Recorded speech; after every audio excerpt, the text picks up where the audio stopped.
இத்தனை சீரை சொன்னாங்க. எங்க மலையில 32 கிராமம் இருக்கு. 101 சீரெல்லாம் இன்ன வரைக்கும் கொடுக்கல. இதெல்லாம் பார்க்கும்போது எனக்கே பயமா இருக்கு. நாங்க வந்து பழங்குடியினர் இனத்தர். இதை பார்த்து நாங்க மாறிடுமோ? என் இனம் வந்து இன்னும் அழியாத இருக்குது. கல்வெட்டு ஆராய்ச்சி அங்க இருக்கு. உலகத்துல புகழ்பெற்ற எல்லா இடமே எங்களுக்கு இருக்கு. புத்தகத்துல இருக்கு. இன்ன வரைக்கும் ஜவ்வாதி மலை வரலாற்றில் பதிக்கப்பட்டிருக்கு. இந்த 101 சீர்ன்றாங்க. அதெல்லாம் நான் என் மலையில சொன்னேன்னா என் கலாச்சாரம் மாறிடாயா? அங்க என்ன வழக்கம் இருக்குமா? அகநானூர்ல 86வது பாட்டு சொல்லையா, உணவை எப்படி பகிர்ந்தாங்கன்னு. உளுத்த வடையும் அரிசி சுவையான சாப்பாடும் போட்டாங்கன்னு. அது மாதிரி பன்னிக்கறி சாப்பாடும் உளுத்த வடையும் சாதம் சாம்பார் தான் போட்டாங்க. இத்தனை சீர்வரிசல் அங்க இருந்திருந்தா என்னத்துக்கு எங்களுக்கு 32 கிராமம் இருந்த கதை தமிழ்நாடு அரசுக்கு தெரிஞ்சிருக்காது.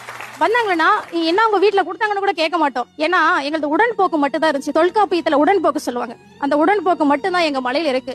எல்லாம் நீங்க புத்தகத்துல தேடி பாருங்க, எதை வேணா ஆராய்ச்சி பண்ணி பாருங்க. சீர்வரிசை எதுவுமே தரல எங்க மலையில. உடன்போக்குக்கு ஒரு விளக்கம் சொல்லிடுங்க. ஆணும் பெண்ணும் உடல் அளவால மனதளவால இது பண்றாங்க பாரு, அதுதான் உடன்போக்கு. உனக்கு சீரோ எதுவோ எடுத்துட்டு வந்துட்டேன்னு ஆணும் கேட்க மாட்டான், அந்த குடும்பத்துல இருக்கவங்களே கேட்க மாட்டாங்க.